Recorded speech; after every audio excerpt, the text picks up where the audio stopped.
მოგესალმებით.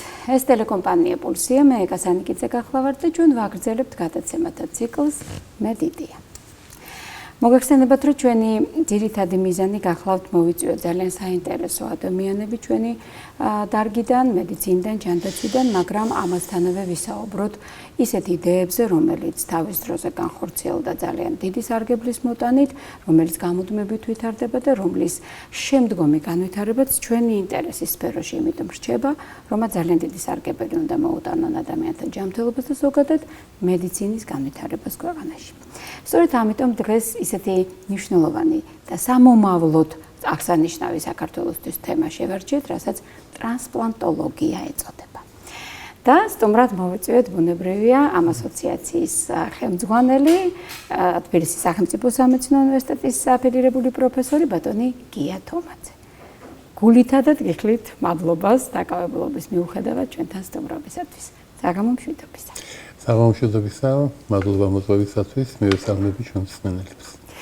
ბატონო გია, ნამდვილად ძალიან სასიამოვნოა, რომ დღეს თქვენ ჩვენი სტუმარი ბრძანდებით, იმიტომ რომ ვფიქრობ, მნიშვნელოვანი საუბარი გამოგვივა როგორც ჩვეულებრივი მაყურებლისთვის, ასევე ჩვენი კოლეგებისა და ჯანდაცვის პოლიტიკის წარმომადგენლებისათვის, ვინაიდან მე მინდა რომ დღევანდელ ჩვენ საუბარში რამოდენიმე საკითხს შევეხოთ.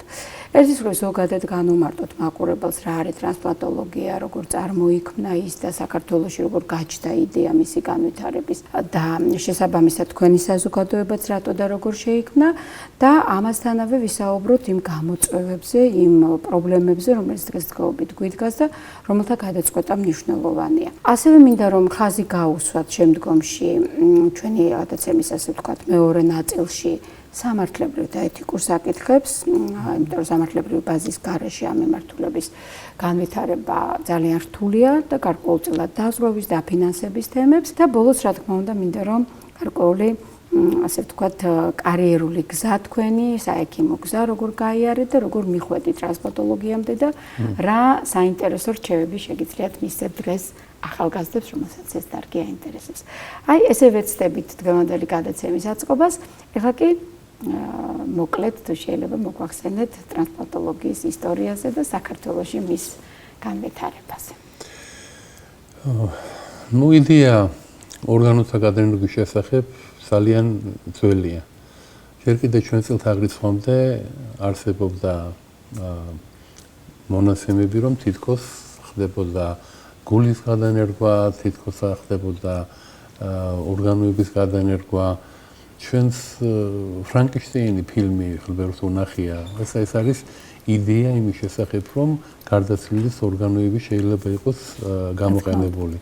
მსგავსი იდეა იყო ჯერ კიდევ მე-4 საუკუნეში წმინდანები კოსმა და დამიანე, რომლებიც ვითომდა ნერგავდნენ კიდურებს და ქრისტიანები იყვნენ, რომლებიც უფასოდ კურნალობდნენ ადამიანებს. რა თქმა უნდა, ის გადანერგვა რეალურად ვერ განხორციელდებოდა აქაური გადმოსახედიდან, მაგრამ იდეა იმის შესახებ, რომ გადანერგვა შეიძლება და რომ გადასანერგად შეიძლება გარდაცვლილი ადამიანის ორგანოები იყოს გამოყენებული, მაშინ უკვე არსებობდა. რაც შეეხება საქართველოს, როდის დაიწყო ჩვენთან ეს ამ დარგმა განვითარება, ალბათ მაინც 1995 წელი უნდა ვთქვათ, როცა პირველად დაიწყო თირკმლის გადანერგვა, ასე ვთქვათ, სერიულად და მას შემდეგ ყოველწლიურად ხდება თირკმლის გადანერგვა მეტნაკლები ინტენსივობით. 95 წლიდან დავიწყეთ თირკმლის გადანერგვა და 2014 წლიდან დავიწყეთ ღვიძლის გადანერგვა. ასე რომ მონაცემები ასეთია დღეისათვის საქართველოს ტრანსპლანტოლოგთა ასოციაციასთან არსებულ საინფორმაციო ბანკში აღრიცხვაზე არის 670-მდე ორგანო გადანერგილი პაციენტი. მათგან 200 არის გუშინდელი მონაცემებით 200 გახლავთ ღვიძლ გადანერგილი, 12 გახლავთ გულ გადანერგილი და დანარჩენი, ანუ უდიდესი უმრავლესობა არის თირკმლ გადანერგილი პაციენტები.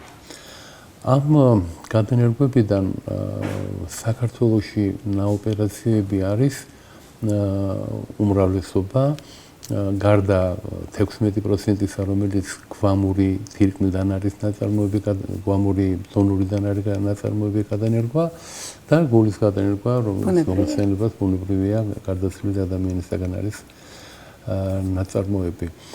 საერთოდ სოფლიოში დღეისათვის საშუალოდ აი შარშემძელი მონაცემებით 170,000-ზე მეტი ახალი ორგანოს გადანერგვა წარმოებს. ბევრია თუ ცოტაა ეს. აღმოჩნდა რომ ეს არის ცოტა და ჯანმრთელობის სოფლიო ორგანიზაციის მონაცემებით ეს არის მხოლოდ 10% იმისა, რაც სოფლიოს სჭირდება იმისათვის, რომ აღრიცხვაზე მყოფი პაციენტები არ გარდაიცვალონ მოლოდინის სიაში ყოფნი. ანუ ეს სადაც უკვე განსაზღვრულია, რომ ჭირდება ტრანსპლანტაცია. დიახ, სადაც უკვე განსაზღვრულია, ის პაციენტები აღრიცხვაზე არიან და აი აღრიცხვაზე ამ მოლოდინის სიაში იყვნენ, იმიტომ რომ არ არის საკმარისი რაოდენობის ორგანოები. რიგში დგანან. დიახ, საქმეში რომ მართალია მატულობს ორგანოების გადანერგვების ოპერაციების რაოდენობა, მაგრამ უფრო სწრაფად მატულობს იმ პაციენტთა რაოდენობა, რომელსაც გადანერგვა ჭირდება. ამიტომ ეს შეუსაბამობა არის ესეთი სლაიდი ძალიან კარგად ჩანს, რომ მატულობს. და ეს უკვე წარმოშობს ორგანოების სიმცირეს, ეს უკვე ბადებს შავ ბაზარს, ეს უკვე ბადებს იართაქვეშა ტრანსპლანტაციას და ალბათ ამაზე იქნება ვისაუბრებთ ჩვენ მაშინ, როცა კანონმდებლობაზე გვექნება საუბარი. და ვიდრე ამაზე გადავალთ, მაინც მინდა ცოტა კლინიკურ ასპექტებსაც შევეხოთ, იმიტომ რომ რა თქმა უნდა ჩვენი კოლეგები გათვითცნობიერებული არიან ამ საკითხში, მაგრამ ბევრმა მაყურებელმა ჩვენმა შეიძლება არ იცოდეს დეტალები, რას ნიშნავს რეციპიენტი, რას ნიშნავს დონორი, როგორი ხდება მისი შერჩევა, რას ნიშნავს ეს შეთავსებადობა, ეგრეთ წოდებული მეჩინგი და როგორ უნდა მოხდეს მეტნაკლებად, რამდენი პროცენტი უნდა იყოს შეთავსება, რომ ჩავთვალოთ, რომ გამოდგება დონორად და რატო არის ყველაზე ესეთი რთული საკითხი, ეგრეთ წოდებული აშრევების რეაქცია, როგორი მკურნალობა ჭირდება ამას. რატომ მინდა იცით, რომ ამაზე გავამახვილოთ ჩვენი გადაცემა, ზოგადად არ არის ინფორმატის რაღაცა დეტალებზე ვისაუბროთ, კონკრეტული ნოზოლოგიის ან მეთოდოლოგიის, უბრალოდ მე ეს უკავშირდება სწორედ მკურნალობის ხანგრძლივობას, იგივე უარს ან თანხმობას, იგივე ტრანსპლანტაციის კომიტეტის თუ ეთიკის კომიტეტის საქმიანობას და თანხებსაც. და რა თქმა უნდა დონორთა ბანკის თემაზეც მინდა რომ ორი სიტყვით მოვაქცენტოთ, რომ ჩვენთან ეს არ არის, მაგრამ სოფლიოში დარდება. კი ბატონო. ახლა ამ დავიწყოთ იქიდან, რომ დონორი, ვინ შეიძლება იყოს დონორი საერთოდ, ხო, მოსახლეობისათვის, რომ გასაგები იყოს, ჩვენი მსმენელებისთვის რომ გასაგები იყოს. დონორი შეიძლება იყოს ორი სახის, ცოცხალი დონორი და გარდაცვლილი დონორი. ცოცხალ დონორსაც კიდევ თავისი კრიტერიუმები აქვს, თქვათ, აი გენეტიკური ნათესავი დონორი, ან ემოციურად ახლობელი დონორი, ან ზოგიერთ ქვეყანაში უცნობი დონორიც კი არის გამოყენებული და ამას თავისი მნიშვნელობა აქვს. იცით, ძირითადი მოთხოვნა ამ შეზღუდვასთან დაკავშირებით ის კი არ არის, რომ მაინც ნათესავი მომესადაგოს მე. შეიძლება აფრიკელი ზანგის თირკმელი წავიდეს ჩემთან და ვთქვათ, ჩემი ბიძაშვილის ან ძმის არ წავიდეს, ხომ? ჩვენთან და საერთოდ ყველა ქვეყანაში ამ შეზღუდვის საფუძველი არის, რომ გაკონტროლდეს, რომ არ იყოს ვაჭრობა და ყიდვა-გაყიდვა ამასთან დაკავშირებით და როცა შენ იცი, რომ თქვათ ის არის და ძმა, დედა, მამა ახლობელი, იქ ნაკლები არის იმისი ალბათობა, ნაკლები არის იმისი ალბათობა. ამიტომ ჩვენთან საქართველოში 2015 წლამდე მხოლოდ გენეტიკური ნათესავი შეიძლება ყოფილიყო დონორი და ამას ემატებოდა მეუღლე და მეუღლის გენეტიკური ნათესავი. მაგრამ 2015 წლიდან უკვე ჩვენმა საკონსტიტუციო სასამართლომ შეიტანა სამინისტროს ცვლილება კანონმდებლობაში და უკვე ემოციური სიახლოვის პიროვნება შეიძლება იყოს, ანუ ემოციური სიახლოვეში იგულისხმება მეგობარი. საქართველოში ეს ითარგმნება როგორც მე ნათლია, ნათლული და ეს კიდევ ცალკე სასაუბრო თემაა. ანუ ახლობელი, იმიტომ რომ შეიძლება ეს ადამიანი ჩემთვის ძვირფასია და მისი სიცოცხლის გადარჩენა მნიშვნელოვანია. კი ბატონო, რა თქმა უნდა, ძალიან ბევრია ჭეშმარიტად ვთქვათ, აი ალტრუისტულად ვისაც უნდა ორგანოს გაცემა, თუმცა ეს ესეთი საკითხია, რომელსაც ჯანდაცვის მსოფლიო ორგანიზაციას კი აღიარებს, რომ ძალიან ხშირად დონორისა და რეციპიენტის რეალური ურთიერთობის დადგენა ძნელია. არა მარტო ჩვენთან, არამედ იმ ქვეყნებში, სადაც ამასთან დაკავშირებით უკვე ჩამოყალიბებულია გარკვეული მეთოდოლოგია, იციან როგორ რანაირად დაკითხონ და გამოკითხონ დონორი და რეციპიენტი, რომ არ გამოეპაროს თქვათ ორგანოების ვაჭრობა და მასთან დაკავშირებული მანკიერი მხარეები. ეს შეეხება ცოცხალ დონორს. ანუ ცოცხალი დონორი დღეს საქართველოში მხოლოდ ცოცხალი დონორი გამოიყენება სამწუხაროდ. იმიტომ რომ მსოფლიოში ყველა გადაენერგების 60% და ზოგან უფრო მეტი მოდის გარდაცვლილ დონორზე. და ჩვენთან რადგან გარდაცვლილი დონორის პროგრამა არ მუშაობს, ეს კიდევ სალაპარაკოა რატო. ამიტომ ცოცხალ დონაციაზე მოდის და ამიტომ კიდევ უფრო ნაკლებია ჩვენთან საჭირო ორგანოების რაოდენობა, საჭირო დონორების რაოდენობა, რის გამოც უყურებს იმ ფაქტს, რომ აი დღეს მაგალითად 3000-ზე მეტი პაციენტი არის ხელოვნურ თირკმელთან შეერთებული იტარებს დიალიზს და ძალიან ცუდი ცხოვრების ეს სწორედ ამიტომ გკითხავთ, იმიტომ რომ ეს ფინანსურ საკითხს, ჯანდაცვის მენეჯმენტის საკითხსაც ეხება და როდესაც ჩვენ საუბრობთ სწორედ აი ბანკებზეც, იგივე რაც თქვენ ბრძანეთ გვამური ორგანოებით დონაციაზე, აი ეს მინდა ეს ჩავშალოთ, რა თქმა უნდა, ჩვენი მაყურებლისთვისაც და სხვათა შორის უკვე ჩვენი კოლეგებისთვისაც რომ იყოს ცხადე, იმიტომ რომ ვფიქრობ, რომ ჩვენ ახლა უკვე ამ ეტაპზე ვართ, როდესაც განსწავლა უნდა მოხდეს მოსახლეობის, ინფორმირება უნდა მოხდეს, ასევე უნდა მოხდეს ინფორმირება ჩვენი კოლეგების, იმიტომ რომ თუ ჩვენ ნელ-ნელა ვიფიქრებთ იმაზე, რომ მოხდეს ნებაყოფლობით დაუშვათ წინასწარ გაცხადებული თანხმობა, რობედური შემთხვევაში და ასე შემდეგ უკვე იყოს გაწერილი, რომ მე მინდა რომ ჩემი ორგანოები იყოს გამოყენებული ვინმეს გადასარჩენად. ახლა ხან იყო ძალიან ემოციური ფაქტი, როდესაც მშობლებმა თანხმობა განაცხადეს თავიანთი ახლად გარდაცვლილი შვილით, გადარჩა 3 ბავშვის სიცოცხლე.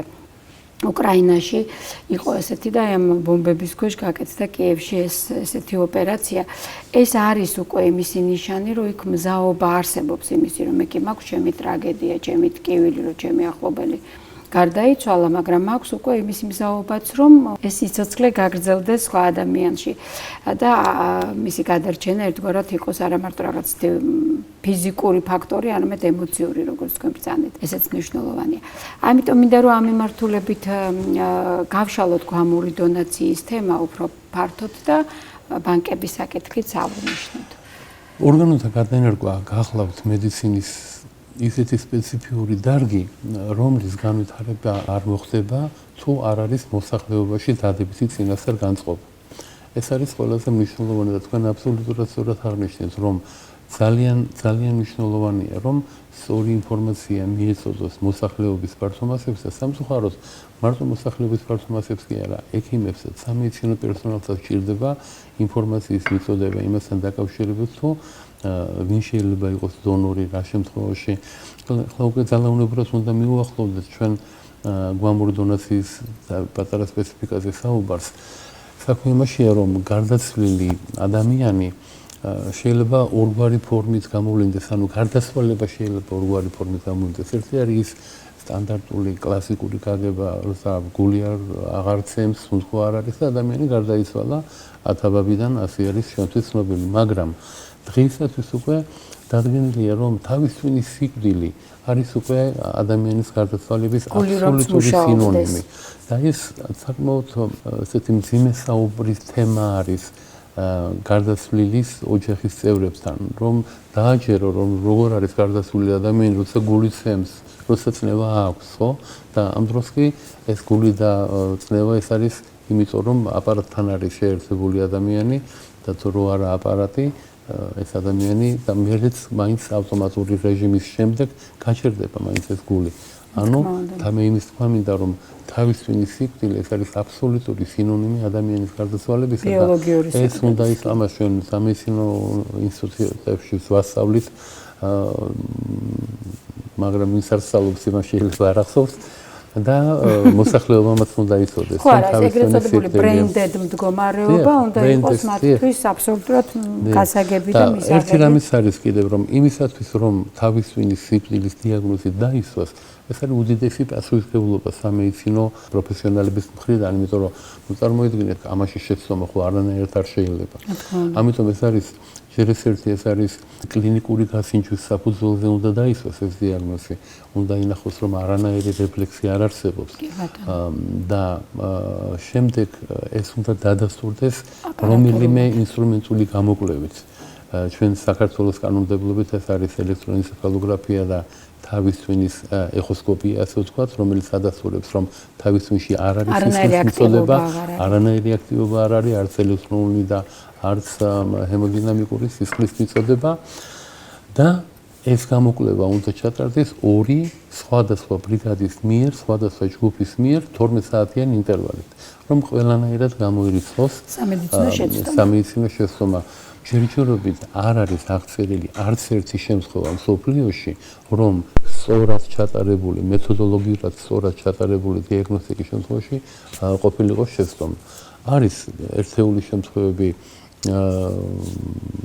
მასმედიას ეპარება ესეთი ყვირალა ფრაზები შემთხვევები, მაგრამ იმათი შესწავლით დგინდება, რომ იქ არ იყო ბოლომდე მიყვანელი, იქ არ იყო სრულყოფილად ჩატარებული ეს გამოკვლევები. უბრალოდ ტრამვის სიმძიმიდან გამომდინარე შეიძლება თქვას ვიღაცამ, რომ ნუ ეს დონორია უკვე, მაგრამ სინამდვილეში თუ არ ჩაატარე ეს გამოკვლევები არ. რადგან გამოკვლევებზე საუბრობთ, ისიც უნდა ვთქვათ, რომ თქვათ მე მინდა რომ თქვათ ვიყო ჩემი ძმის დონორი, ხო? მაგრამ შეიძლება არ გამოვდგე მე. იმიტომ რომ აი მოსახლეობა მსმენელმა რო კარგად გაიგოს, ისევე როგორც ყველა სისხლი არ შეიძლება ყველას გადაესხას, ასევე ყველა ორგანო არ შეიძლება ყველას გადაენერგოს. სისხლის შემთხვევაში არის თქვა სისხლის ჯგუფობრიობა, ხო? თქვა რაღაც აბეო სისტემა, ახლა დეტალებზე საუბარი არ არის, მსმენელისათვის აუცილებელი, მაგრამ ორგანოს შემთხვევაში კიდევ უფრო დეტალური იმუნოლოგიური პარამეტრებია და იმ პარამეტრების დამსხვერპლად თუ არ იქნა, მაშინ განვითარდება მოცილების რეაქცია და უკვე წყალში ჩაიყრება დონორის ალტრუიზმით და ყველანაირი იმედები. თუმცა ასეთი სრული მეჩინგის დროსაც კი შეიძლება აშრევების რეაქცია, ეს მოცილების რეაქცია, ეს rejection reaction არის მოცილების კოკალტო. მოცილების რეაქცია შეიძლება მაინც განვითარდეს, კომართარია დავუშვათ იქ იმუნოსუპრესია კარგად თუ არ წავედა. ეს კიდევ ცალკე პრობლემაა, ხო, კლინიკური თვალსაზრისით რაგან მაინც კლინიკურ საკითხებს ვიხილავთ. ყველაზე კი არა, პირველი წარმატებული კლინიკური თირკმის გადანერგვა განხორციელდა 1954 წელს. და ის გადანერგვა ძალიან კარგი შედეგებით წავიდა. მიუხედავად იმისა, რომ მაშინ არც მოცილების რეაქცია იცოდნენ სრულყოფილად და არც იმისი მკურნალობა. მაგრამ რატომ წავიდა წარმატებით? იმიტომ რომ წყუბები იყვნენ დონორი და რეციპიენტი. ეგ არანაირი ანტიგენური, ასე რომ, ასეთ შემთხვევაში თუ ისინი ანტიგენურად full match-ი, ასე ვთქვათ, ხო, ყველა პარამეტრის მიხედვით, იქ მოცილების რეაქცია არ განვითარდება. აი, წყუბების შემთხვევაში იქ შეიძლება სხვა რამე იყოს მიზეზი ტექნიკური, ინფექციური და ასე შემდეგ, მაგრამ არა იმუნოლოგიური და არა შეცდომები. მაგრამ ასეთ შემთხვევა ძალიან იშვიათია, რა თქმა უნდა, წყუბებში ძალიან იშვიათია. ამიტომ რაც შეიძლება მე დაისწორეთ ის ბანკი, რაც თქვენ ბრძანეთ, ორგანოების ბანკი, ხო? ეს ბანკი ისე კი არ უნდა წარმოვიდგინოთ, რომ თქვა რაღაც თაროების არის ორგანოები დაგებული. არა, ეს არის მხოლოდ საინფორმაციო ბანკი. იქ ორგანოს არ აქვს იმდენი დრო, რომ სადღაც იდოს. ეს ძალიან მინდა რომ აღნიშნოთ იმ ჭორების გასაფანტად, რომელიც ეს არის მხოლოდ ინფორმაცია, თქვა კომპიუტერულ სისტემაში არის თქვა შეყვანილი ინფორმაცია და ისეთ მე ამას სტუდენტებსაც ვეუბნები ხოლმე რომ იმისათვის რომ გვამური გადანერგვა განხორციელდეს არის რაღაც 8 ეტაპიანი ციკლია. აი 8 ეტაპიანი ციკლიდან ერთ-ერთი არის რომ ეჭვი არის მიტანილი თავის ტვინის სიკვდილზე, მერე დადასტურება თავის ტვინის სიკვდილისა, მერე ოჯახთან დალაპარაკება, ამას კიდევ თავისისა ვთქვათ, ვინ უნდა დაელაპარაკოს, როდის, როგორ საათ მერე არის უკვე გამოკვლევა ორგანოების იმუნოლოგიური პარამეტრების და მერე არის უკვე იმის შესაბამისი რეციპიენტის მოძიება. იმიტომ რომ თქვათ მე მაქვს და ვიცი ყველანაირი პარამეტრები, მაგრამ თუ იმისი შესაბამისი რეციპიენტი არ არის, ხო, მაშინ წვილია ეს ორგანო და გაფუჭდება ეს გადასანერგი ორგანო, ხო? ამისათვის მსოფლიოში ბევრგან არა, მაგრამ არსებობს საერთაშორისო გაცვლითი პროგრამები, თქვათ, აი ამერიკაში არის გაერთიანებული გასვლითი პროგრამა ევროტრანსპლანტი არსებობს დასავლეთ ევროპის ქვეყნებისათვის. ხო, ამასთან თანდათანობით მივიდნენ, იმიტომ რომ მიხვდნენ, რომ არ შეიძლება ჩაკეტილი სისტემა იყოს ქვეყნის მასშტაბით. შემთან მე დღეს შესაბამისი არ ამყავს მოდა, მაგრამ სიტყვაზე ბელგიაში არ არის, ავსტრიაში გაუშვებენ. სამაგიეროდ მე შენი მჭირდება და ანალოგიურად დააბრუნებენ. ასეთია სკანდინავიის ტრანსპლანტი და ჩვენი ესეთი ცისფერი ოცნება არის ესეთივე რომ შეიქმნას შავი ზღვის ტრანსპლანტი. როცა ჩვენთან დაიწყება ორგანოების გადანერგვა, ხო, მაშინ ამ შავი ზღვის მოსაზღვრე გეოგრაფიული სიახლოვე არის ამ შემთხვევაში მნიშვნელოვანი. მედიცინაში ზოგადად საზღვრები წაშლილი უნდა იყოს 21 კი, მაგრამ ახლა აქედან ავსტრალიაში ვერ გააგზავნი ორგანოს. ამიტომ რომ მაგას გულისხმობ, ამიტომ რეგიონული ისინი ძალიან მნიშვნელოვანია.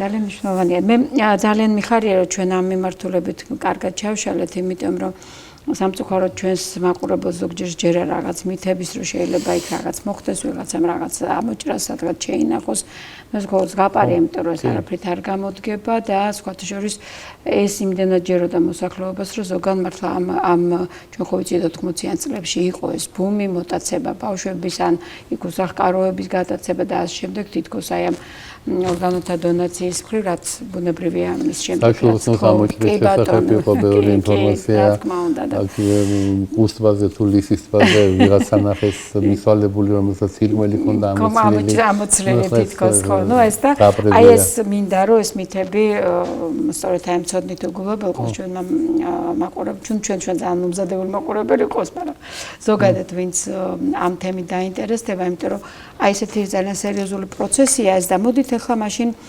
დაუბრუნდეთ იმას რომ თუ მე თქმა უნდა შეიძლება საქმეს ჩაუხედავ ადამიანს დაებათოს ასეთი კითხვა რომ თუ მე ალტრუისტული მოსაზრებების გამო ნუ აღარ ვსაუბრობ ოჯახის წევრი თუნდაც ემოციური მის გამო ჩემ ორგანოს რა თქმა უნდა უსასკეთლოდ ვაძლევ რატო არის ეს დაკავშირებული გარკვეულ თანხებთან და საკმაოდ მაღალ თანხებთან ეს მინდა რომ აუხსნათ ჩვენს მაყურებელს და იმიტომ რომ ძალიან ბევრი ეტაპი უნდა გაიაროს დიაგნოსტიკის ორივემ ჩვენ აქ არ გვყავს ერთი პაციენტი ფაქტობრივად ორი პაციენტი გვყავს ხო დონორი რომელიც უნდა გავკვეთოთ და მოვიღოთ მისი ორგანო ან ორგანოს ნაწილი და მეორე რეციპიენტი რომელსაც ეს უნდა გადაუნერგოთ და აი გარდა აი ამ ფინანსური მხარისა მინდა რომ უკვე ნელ-ნელა შევეხოთ ეთიკურ სამართლებრივ საკითხებსაც და ვნახოთ რა სამართლებრივი ბაზა გვაქვს ამ წუთას დღეს ჩვენ საქართველოში და როგორია დაფინანსება და მე უკვე ალბათ სასურველი იქნება რომ ცოტა გრმად ჩაუღრმავდეთ ეთიკურ სამართლებრივ თემებს პრაქტიკაში. კი ბატონო, საქმე იმაშია რომ აი თქვენ ახლა ახსენეთ ორი პაციენტი, ხო? ნუ საქმე იმაშია რომ პაციენტი ერთია. და მეორე არის აბსოლუტურად ჯანმრთელი ადამიანი. ადამიანი კი ბატონო. აი აქ იბადება უკვე ეთიკური დილემა. რომ ჩვენ სამედიცინო პრინციპს ვარღვევთ, რომ უპირველეს ყოვლისა არ ავნო, primum non nocere, რომელსაც ჯერ კიდე ჰიპოკრატეს დროიდან ვასწავლეთ და ვიცით, ხო? ამიტომ ჩვენ დონორს გარკვეული კი არა მნიშვნელოვანი რისკის ქვეშ ვაყენებთ. ბუნებრივია. ჩვენ მანამ სანამ გადანერგვა განხორციელდება, საკმაოდ ბევრი საუბარი უტარდება დონორს, რომ აუხსნას მას რა პრობლემებთან შეიძლება იყოს დაკავშირებული, რა გართულება შეიძლება მოყოს დაწყებული ტკივილიდან, ინფექციიდან, თქვა განმეორების ოპერაციის საჭიროებიდან, სისხლის გადასხმის საჭიროებიდან და იმასაც კი ვეუბნებით, რომ საერთაშორისო სტატისტიკით აბსოლუტურად ჯანმრთელი დონორი, რომელიც ყველანაირად გამოკვლეულია, შეიძლება გარდაიცვალოს კიდევაც. და ასეთ შემთხვევები არის, მაგალითად, თირკმლის დონორის შემთხვევაში 3000 ოპერაციიდან ერთი შეიძლება გარდაიცვალოს, ღვიძლის შემთხვევაში 1000 ოპერაციიდან ერთი შეიძლება გარდაიცვალოს. უკვე სტატისტიკა არის. ეს არსებობს, დიახ, ნუ საბედნიეროდ საქართველოში ასეთი უბედურება არ მომხდარა, მაგრამ არც 1000 და 3000 ოპერაცია ჯერ გაკეთებული საქართველოში. და არც არავინ არ დაზღვეული. იმედი გვაქვს, რომ ერთი დიდხანს გადმოხედავს ასეთი რამე არ მოხდება, მაგრამ მე იმის ვამბობ, რომ ეს არის ნამდვილი ალტრუიზმი და ეს გმირები არიან, დონორები არიან გმირები ამასთან დაკავშირებით და მაგრამ მე ისინი რა თქმა უნდა ინფორმირებული უნდა იყვნენ განსაკუთრებით. თუმცა ოპერაციული ჩარევა ტარდება. რა თქმა უნდა. აი ჯამთელზე თუ გარკვეულ პრობლემის მქონეზე, მაგრამ ფაქტია რომ ტარდება, ხო?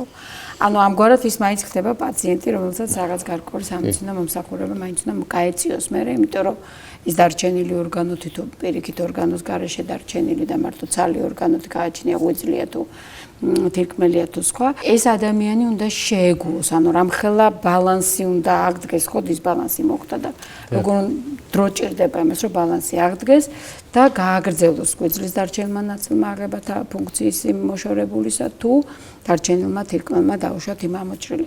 ანუ ამასთან დაკავშირებით იმას მეთვალყურეობა მაინც ჭირდება. ანუ ის ხდება, ის ჯანმრთელი პაციენტი ხდება პაციენტი.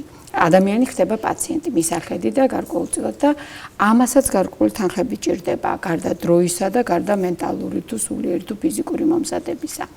და ნუ აღარ ვსაუბრობთ იმაზე, რომ რა თქმა უნდა, უკვე ვისაუბრეთ, რომ იქ იმუნოსუპრესია, იქ აცილების პრევენცია და ასე შემდეგ. ნუ ინფექციებზე აღარ არის ლაპარაკი. აი, აქედან გამომდინარე ამ ხარჯებს აფინანსებს დღეს სახელმწიფო, ესე გამოდის, ხო მართალია? და იმ შემთხვევაში თუ სახელმწიფომ არ დააფინანსა, უკვე დგება კითხვა, როგორ ვიქცევით, ვინ იხდის ამ თანხას და რა პრობლემის წინაშე დგებიან პაციენტები უკვე პრაქტიკაში, რეალობაში. ამ ოპერაციების დაფინანსება საქართველოში დაიწყო ამ საუკუნეში. მანამდე პაციენტი თვითონ იხდიდა ამას. კი ბატონო. საიდან იზიებდა ამ თანხას, ნუ არავინ არის. გროვდებოდა ნათესავებში, ვის ვერ მოიზიებდა, გარდაიცვლებოდა, დიახ და ასე შემდეგ. ვთქვათ 20,000 ლარი არის დაახლოებით გამოყოფილი თირკმლის გარდანერგვისათვის.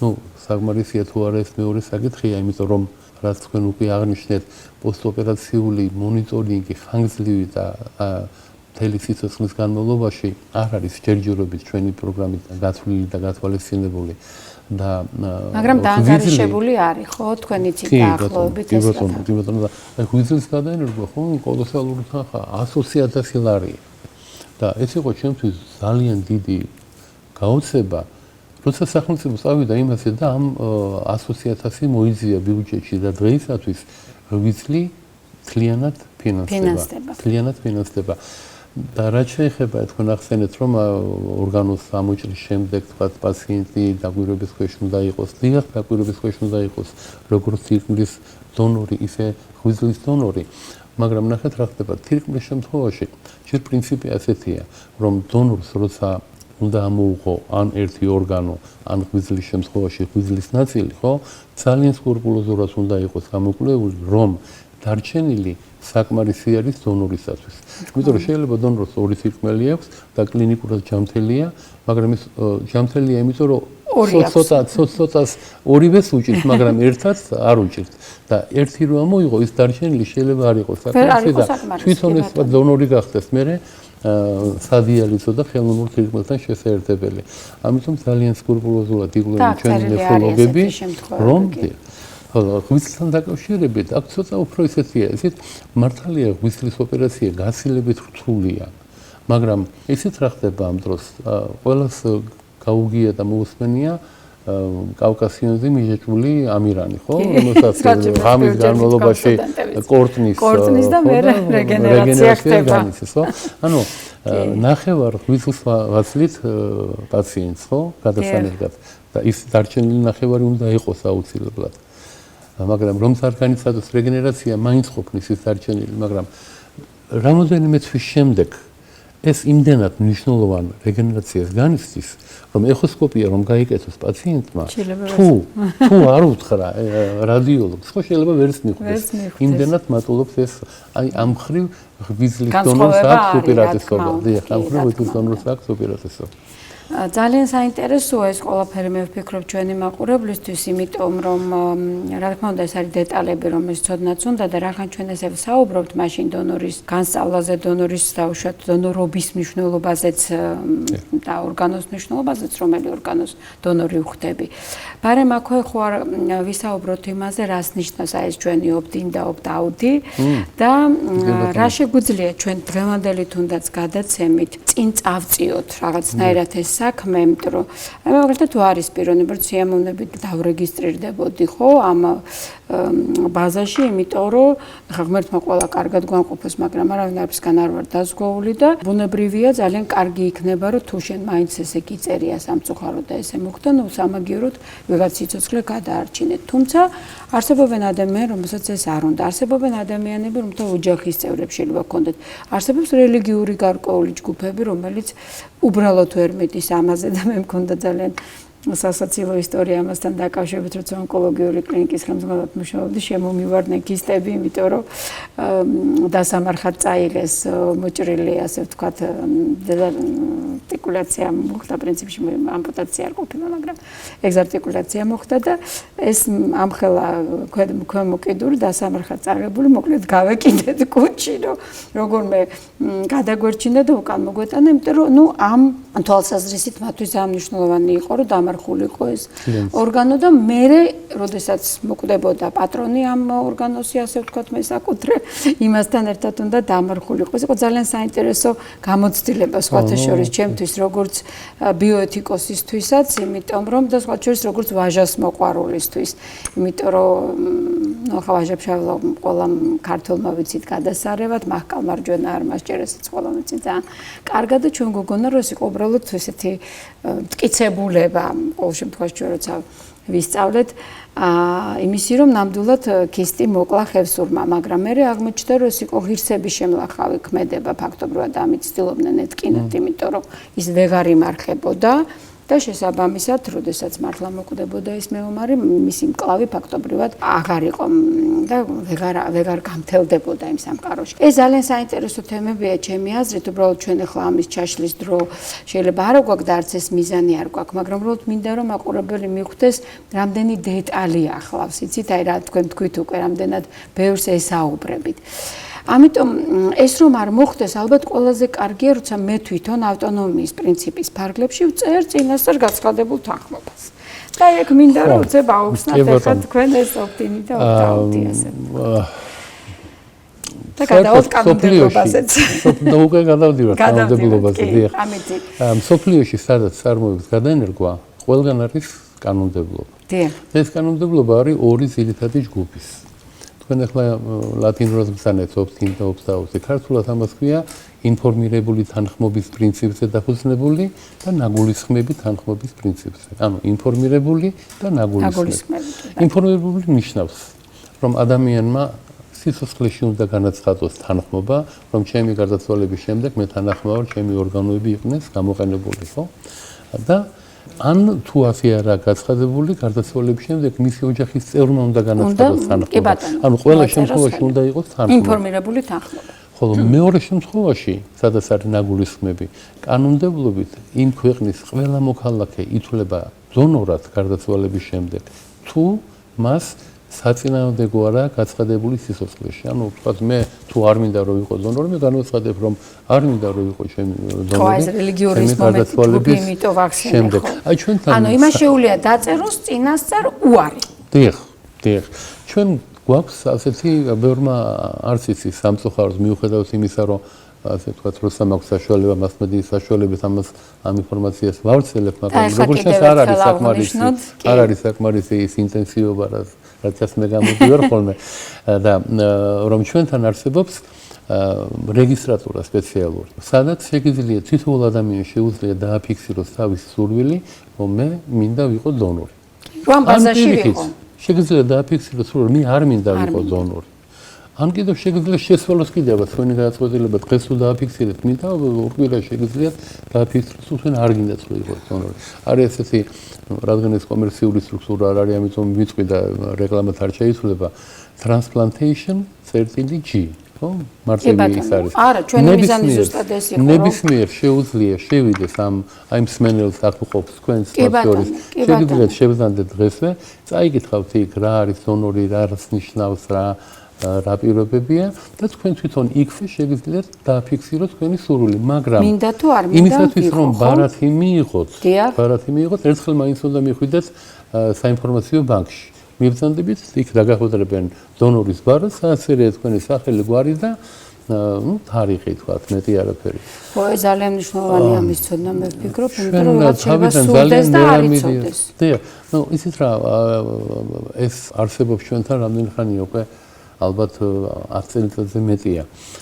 მაგრამ ჯერჯერობით 1000-ზე მეტი არ არის სურვილი. საბედნიეროდ იმ 1000-დან არც ერთი არ გარდაცვლილა. და ზოგიერთ ეშინია ხოლმე რომ აი მე დონორობაზე რო განვაცხადო, მე მაგითი არაფერი არ მომივა. მე მაგაზე ესეთი პასუხი მაქვს რომ ანდერზე ადამიანს არ კლავს. ეს არის მხოლოდ და მხოლოდ შენი სურვილი. მithumetes ანონიმურობა დაცულია. ანონიმურობა დაცულია თუ თვითონ არ განაცხადა. თვითონ თუ რა მაგას გულისხმობ, თვითონ თუ არ იტყვის. მაგრამ უფრო მეცაც ვიტყვით, შეიძლება თქვენ გქონდეთ ბარათი, რომ მე მინდა ვიყო დონორი. მაგრამ საბოლოო გადაწყვეტილება მაინც თქვენს ოჯახია, ისეთ თუ ოჯახის წინააღმდეგი წავიდა, თქვენი ნათქვამი ვერ გავა ბოლომდე. აქაც უკვე ცოტა ეს ეთიკური დილემა. ხო, ესე პაციენტის ავტონომია ახლა მანდა ესე რა, მაგრამ აქ ეს რაში რაშუება ეს ბარათი. ეს ბარათი იმაშუება, რომ ოჯახის წევრებს უღადვილებს გადაწყვეტილების მიღებას, რომ თურმე ამ საწყალს თავის სიცოცხლეში სურდა ასე ზომებია და რომ მისი სურვილი იქნეს გათვალისწინებული და მოდი გავითვალისწინოთ. იცით, აქვე მინდა გკითხოთ, იმიტომ რომ ჩვენ მე მგონი ხა ძალიან საინტერესო თემას ვეხებით მართლა სამართლებრივი კუთხითაც და ეთიკური კუთხითაც, თუნდაც ოჯახის წევრებს შორის ურთიერთობის პრივატობის კუთხით, იგივე ნაგულისხმევით, თანხმობის კუთხითაც, იმიტომ რომ შეიძლება მე აქ არ ვარ დარეგისტრირებული, მაგრამ საუბრობდი ამაზე. და იციან ოჯახის წევრებმა რომ ესე მინდოდა. და შესაბამისად ეს თემები ძალიან საინტერესოა, მაგრამ ხომ არ გქონიათ თქვენ პრაქტიკაში ესეთი შემთხვევა, როდესაც წააწყდით მაინც შენიღბულ ასე ვთქვათ დონორობას, როდესაც ეს ან ემოციური დონორის, ან თუნდაც ნათესავი დონორის, ოჯახის წევრი დონორის სახით მოდის, მაგრამ სინამდვილეში იქ საქმე ქონდა ასე ვთქვათ ორგანოთა ვაჭრობის თემებს. ან ხომ არ ყოფილა ესეთი შემთხვევა, როდესაც უცხოელი იყო ამ მიზნით შემოყვანილი. არის თუ არა ეს ასე ვთქვათ საქართველოში დაფიქსირებული რაღაც კრიმინოგენული ელემენტები? ისეთ რა მე ერთი შემიძლია ვთქვა, რომ არც ერთი შემთხვევა ოფიციალურად დადასტურებული არ არის, რომ თქვათ იქ ვაჭრობას ქონდა ადგილი. არც ერთი შემთხვევა არ არის მაგასთან დაკავშირებული დადასტურებული, თუმცა ნუ ერთ ფაქტს გეტყვით, რომ აი მას შემდეგ, რაც 2015 წლიდან შემოვიდა ჩვენთან ემოციური სიახლოვე, ანუ დონორთა არეალი გაიზარდა მეგობრების ნათლულების ხარჯზე, იკლო მეუღლის დის ძმის დონორობა და გაიზარდა მეგობრების დონორობა. ნუ ვიღაცამ შეიძლება თქვას, რომ ეს იმიტომ რომ საქართველოს მეგობრების ქვეყანაა და მეგობრები უფრო რაღაცა შეიძლება ახლოს არის, მაგრამ ეს ხო, ეჭვი ამასთან დაკავშირებით ჩდება. კი, გარდა ამისა კიდევ თვითონ ამ დონორ არა სტატისტიკა ასეთი არის. არსებობს, კი, ჩვენ ასოციაციაში გვაქვს ეს ასეთ 2-3 დღის წინ ჩვენი კონგრესი რო იყო, მე წარმოვიდგინე მონაცემები ამასთან დაკავშირებით. არის კიდევ ისეთი შემთხვევები, როცა დონორ და რეციპიენტის ურთიერთობის ხანგრძლივობა, ნუ ეჭვსპადებს. ნუ იცით რა, საბედნიეროდ, ექიმების საბედნიეროდ საბოლოო გადაწყვეტილებას აქ იღებს სასამართლო. და მაგრამ ხანდახან რაღა დაგიმალოთ და სირაქლემის პოზაში გამოვზივართ ჩვენ თავი, რომ სასამართლომ დაადგინა და ჩვენ რა ვქნათ. ხო, თუმცა გულს გიხსნით რაღაცა ეჭვი. ხანდახან ყოფილა შემთხვევები, რომ უარი გვისქვია, აი ჩვენს ასოციაციასთან არსებობს ეთიკური კომისია. ყოფილა რომ უარი გვისქვია, ყოფილა შემთხვევები, რომ როცა კარგად აგვიხსნია დონორისათვის თუ რა საშიშროების წინაშეა, რა შეიძლება დაემართოს, გაუტანიათ საბუთები და არც მიუღიათ შეუწყვეტია. ჩემ შემდეგ კითხოს უპასუხეთ, ყოფილა თუ რა შემთხვევა, რომ უარი ვთქვამს. უცხოელების იყვნენ ჩვენთან, აი ორი შემთხვევა იყო ისრაელიდან, როცა თქვათ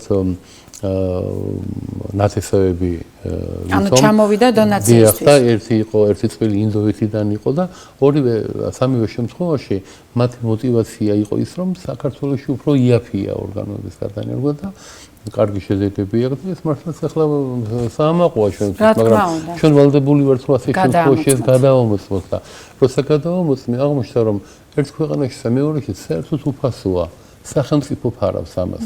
ხოლო ინდოეთში კერძო კლინიკაში იმდენად მცირეა რომ ის გადასახადი საქართველოს ფასზე დავალია. აქედან გამომდინარე ჩვენ უკვე დავიწყეთ მათი ურთიერთობის შემოწმება და მაშინვე გაქრენ დონორი და რეციპიენტი არეალიდან.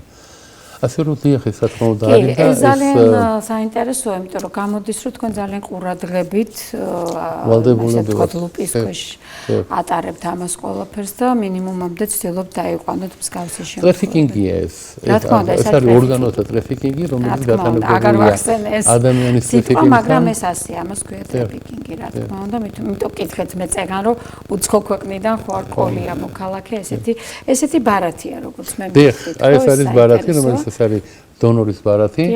სურვილი შემთხვევაში შეიძლება აქ იყოს ფოტოც დატანებული. დიახ და მეორე მხარეს არის როგორც პირადობის მოწმობა შეიძლება გამოდგეს. დონორის ბარათი.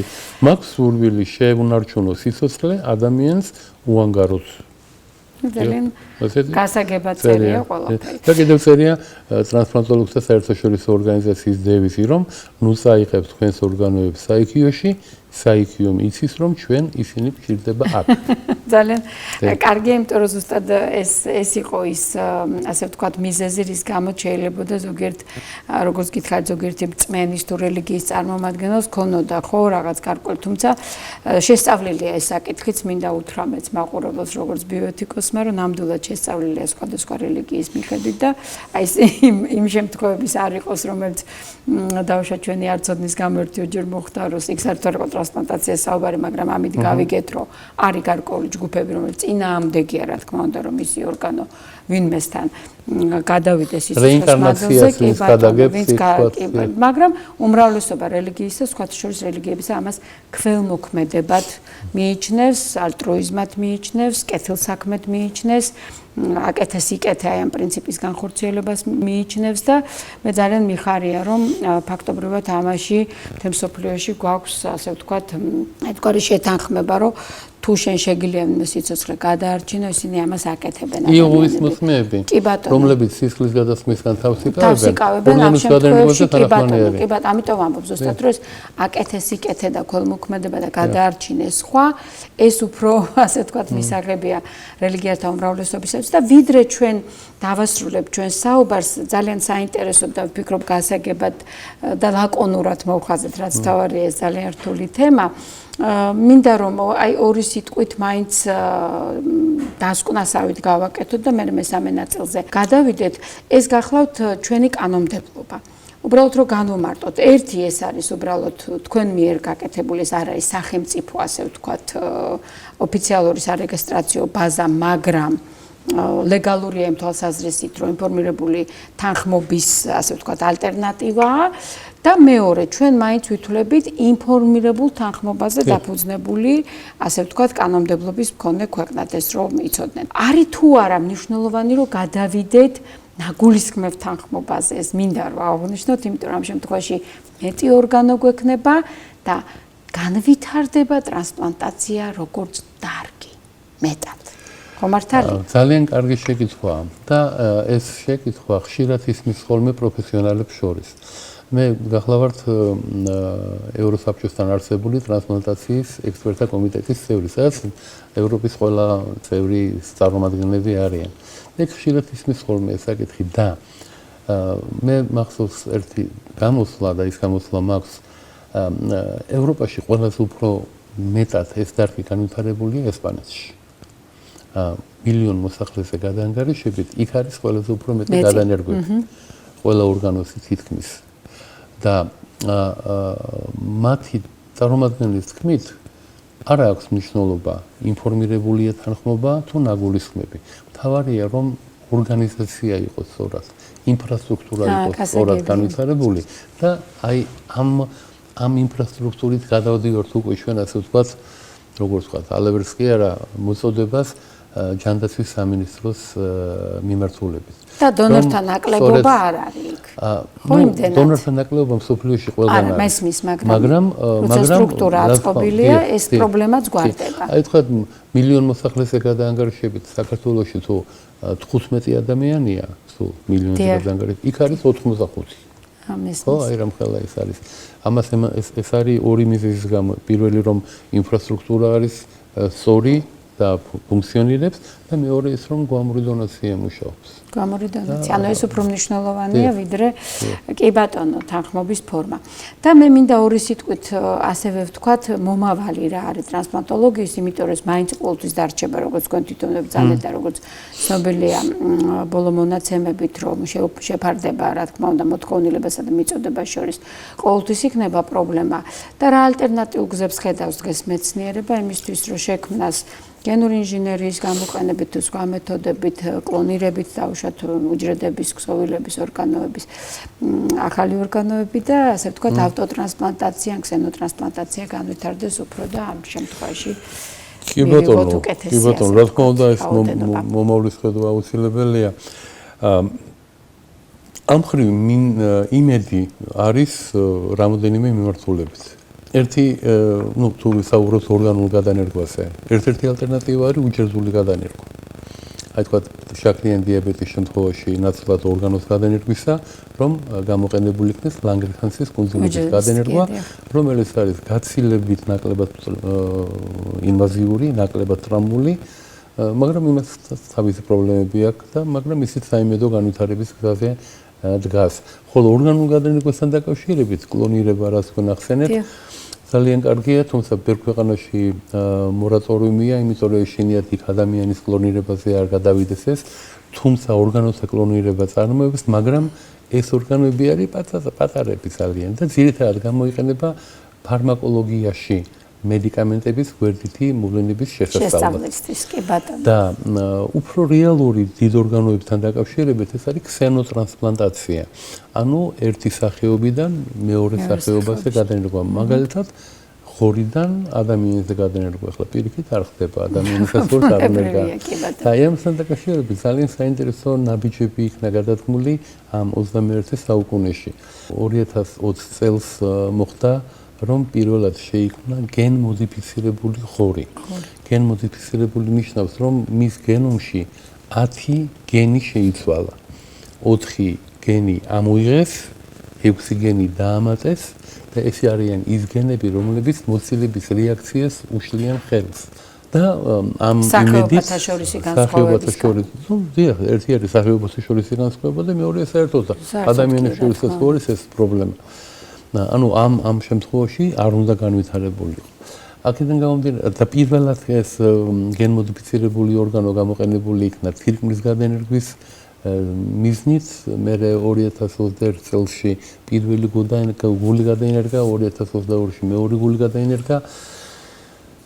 მაგრამ სამწუხაროდ დაუცველია მოცილების რეაქცია, თუმცა სწორი მიმართულებით დგას, მე ვფიქრობ, მედიცინა, იმიტომ რომ გენური ინჟინერია არის ხვალინდელი სიტყვა, რომელიც არა მარტო ტრანსპლანტაციისთვის, არამედ ძალიან ბევრი დაავადების სამკურნალოდ იქნება გამოყენებული. ჩვენ იმედი გვაქვს, რომ ორგანოთა გადანერგვა განსაკუთრებით გულის გადანერგვის დროს ეს ძალიან მნიშვნელოვანია, იმიტომ რომ ერთი ვარიანტი ყოველთვის გვამური დონაცია, მეორე ვარიანტი ფაქტობრივად არ არსებობს, იმიტომ რომ ეს ერთი გული გვაქვს მთავარი ორგანო და ბუნებრივია მართლა ძალიან გამოუვალი მდგომარეობის გარდა, როცა მშობელი აძლევს შვილს, წარმოუდგენელია უბრალოდ ამაზე საუბარი ცოცხალი დონორისგან და ალბათ ერთ-ერთი გამოსავალი სწორედ გულის და სხვა შორის ფილტვების გადანერგვასთან დაკავშირებით. ზოგადად კარდიოპულმონური ტრანსპლანტაცია არის თემა, ძალიან მინდა რომ ჩვენს რეგიონში განვითარდეს ნამდვილად, იმიტომ რომ აუცილებლად განვითარდება, როცა დაიწყება გამორდონაცია. და სხვა შორის ძალიან კარგად წაწევს წინ ჩვენ მედიცინას და ქვეყანას. არ არის აი გულის გადანერგვა ტექნიკურად უფრო ადვილია, ვიდრე ღვიძლის გადანერგვა. უბრალოდ აი ეს თემაა, რომ გული უნდა გქონდეს, რა თქმა უნდა და ამაზე ის ფილმი მახსენდება ჯონი კიუ, რომელიც ბოლომდე იბრძვის, რომ საკუთარ შვილს ბოლოს და ბოლოს გადაწყვეტს, რომ საკუთარ შვილს თავის გული მისცეს და მხოლოდ ამის მერე კლინიკის მენეჯმენტი მოკლედ შეუძლებს მისი შვილისთვის გულს და ახორციელებს. ესეთი ტიპის სხვათა შორის ისტორიები ძალიან საინტერესოა ხოლმე და ვიყენებთ სტუდენტებთანაც, როდესაც ვასწავლით ტრანსპლანტაციის ეთიკას, იმიტომ რომ ძალიან დიდი სურვილი გვაქვს ხოლმე რომ კარგად გაიგონ, გაისისხორცონ არამარტო სოფთა ტექნიკური საკითხები, არამედ სწორედ ის ეთიკური, ადამიანური, სამართლებრივი, ტექნიკური და თუნდაც პროფესიული თემები, რომელიც ამას უნდა ახლავდეს და мотиваცია შეექმნათ, რომ ალტერნატიულ გზებზე იფიქრონ და ჩვენ ხომ მედიდიაში ვართ და რა თქმა უნდა ახალი იდეების გენერირებაც მოახდინოს ჩვენმა მომავალმა თავმჯდომარედ, როგორც ბრძანებთ, ტრანსპლანტაციის მომავალი სრულიად განსხვავებული შეიძლება ძალიან მალე იყოს და დამოკიდებული გახდეს უკვე ტექნოლოგიებზე და არა დაუშვათ ცოცხალი თუ მკვდარი დონორის, ასე ვთქვათ, გარდაცვლილი დონორის ორგანოებზე მნიშვნელოვნად. და ვიდრე დავხურავთ ჩვენს დღევანდელ გადაცემას, მინდა ორი სიტყვით თქვენ მაინც როგორც ასე ვთქვათ, ექიმის გზის რუბრიკის ფარგლებში, როგორც ჩვენმა განსაკუთრებულმა და საპატიო სტუმარმა, გითხრათ, როგორ შედგა გია თომაძე, როგორ მოხვედით აქამდე, აი ძალიან ცივი მოკლე ექსკურსი რო გავაკეთოთ, რა იყო მთავარი შრომა, გამართლება, სწორი არჩევანი და რას ურჩევდით ჩვენს დღევანდელ ახალგაზრდებს, ჩვენს მომავალ კოლეგებს. დაამთავრეს თბილისის სახელმწიფო სამედიცინო უნივერსიტეტი. დამთავრების შემდეგ მაშინ არ იყო ასე გახსნილი საზღვრები და სადაც შეიძლებოდა წასვლა, ეს იყო რუსეთი. რუსეთში გავიარე კლინიკური ორდინატურა, ასპირანტურა, იქ დავისწავე დისერტაცია. ჩამოვედი მე საქართველოში. მე გამოჩნდა საშუალება იმისა, რომ უცხოეთშიც და აი ამის შემდეგ 2 წელიწადი მოვახერხე ამერიკის შეერთებულ შტატებში სტაჟირება. და სხვა შორის პირველი ვიყავი ექიმი იმ შტატში, საბჭოთა კავშირიდან საერთოდ. მიყურებდნენ როგორც რა ვიცი, კაცი ჟამია თავიდან. ხო, 88-89 წლები იყო და ძალიან ისეთი, ნუ იმ შემდეგ ჩამოვედი იქ ავირჩიე იმისათვის რომ უცხოეთში წასულიყავი, აქ უნდა დაგესაბუთებინა რაღაცა ისეთი დარგი აგერჩია, რომელიც სხვათ აქედან გამომდინარე ტრანსპლანტაცია მაშინ საქართველოში მაშინ იყიდებდა მოსკოვის პირობებში ფეხს და ამიტომ იქაური სათაო ინსტიტუტის მიმართვით უნდა წავსულიყავი მინესოტის უნივერსიტეტში უჯრედული გადანერგვების შესასწავლად. მაგრამ იქ ადგილზე რო ჩავედი, იქაურმა ხელმძღვანელმა შემიცვალა თემა და მითხრა ორგანული გადანერგვა არის ახლა პრიორიტეტულია და ის ორგანული გადანერგვა დავიწყეთ. მაგრამ მე აღმოჩნდა რომ საქართველოში რო ჩამოვედი, კი სადოქტორო დისერტაცია დავისწავლე თირკმლისა და პანკრეასის კომბინირებულ გადანერგვაზე, მაგრამ აქ რო ჩამოვედი, იმდენი ორგანიზაციული საკითხები იყო გადასაჭრელი კანონმდებლობიდან დაწყებული, რომ უკვე პრაქტიკა უკან ჩაომჩა და ამ კანონმდებლობა და ორგანიზაციული სქემაზე გადავერთეთ. ასე შეიქმნა ალბათ ასე შეიქმნა ჩვენი ასოციაცია და ასე რომელიც ძალიან აქტიურ მონაწილეობას ღებულობს იმ საკანონმდებლო და ორგანიზაციულ საკითხებში. ჯანდაცვის სამინისტროსთან ძალიან მჭიდრო ურთიერთობა გვაქვს, იმდენად რომ აი ჩვენთან არსებული ტრანსპლანტაციის საინფორმაციო ბანკი ჯანდაცვის სამინისტროს თან ხელშეკრულებით ფუნქციონირებს.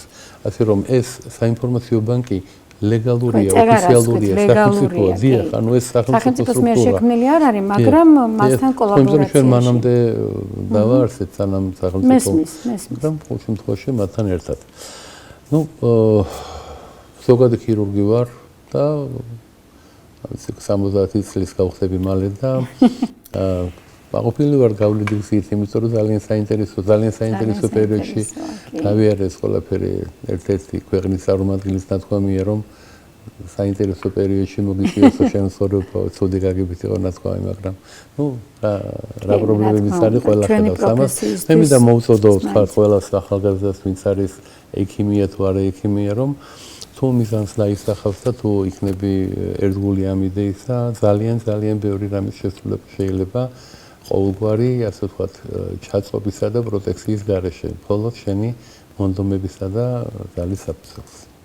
უღრმესი მადლობა ძალიან საინტერესო საუბრისთვის და აუცილებლად აუნშავ ძალიან გასაგები, იმიტომ რომ ზოგჯერ ჩვენ ექიმებს რთული ტერმინოლოგიით ახასიათებს საუბარი და მე არ მიყურს თქვენ კი ბატონო და სხვათა შორის რახან ჩვენ ორივე ასე ვთქვათ სამედიცინო გადაცემის წამყვანები და ავტორები ვართ მე ძალიან დიდი იმედი მექნება თქვენი რომ სამედიცინო ჟურნალისტიკის განვითარებასაც შეუწყობთ ხოლმე იმიტომ რომ ამ საკითხზე მუშაობ სერიოზულად რომ ჩვენთან ხო აღარ არის ჟურნალისტების აკრედიტირება და უშუალოდ მიმართულებების მიხედვით და ერთის მხრივ ჟურნალისტებს რომლებიც დაინტერესებიან სამედიცინო თემებით ალბათ ამ მიმართულებით გარკვეული კვალიფიცირება დაჭირდება და ალბათ კარგი იქნება სამაგისტრო არსებობდეს მათთვის და მეუთხე ექიმებს რომლებიც ჟურნალისტიკით დაინტერესდებიან ჟურნალისტიკის საფუძვლები რო ისწავლონ არ იქნება ცუდი და რაღაც ეს ინტეგრირებაზე ვფიქრობთ ანუ სამედიცინო ჟურნალისტიკის კურსების აღდგენაზე და ძალიან მიხარია რომ დღეს ამ ხრივაც ჩემი კოლეგა ბრძანდებოდით ჩემი მოგასწრით მაგასთან დაკავშირებით რომ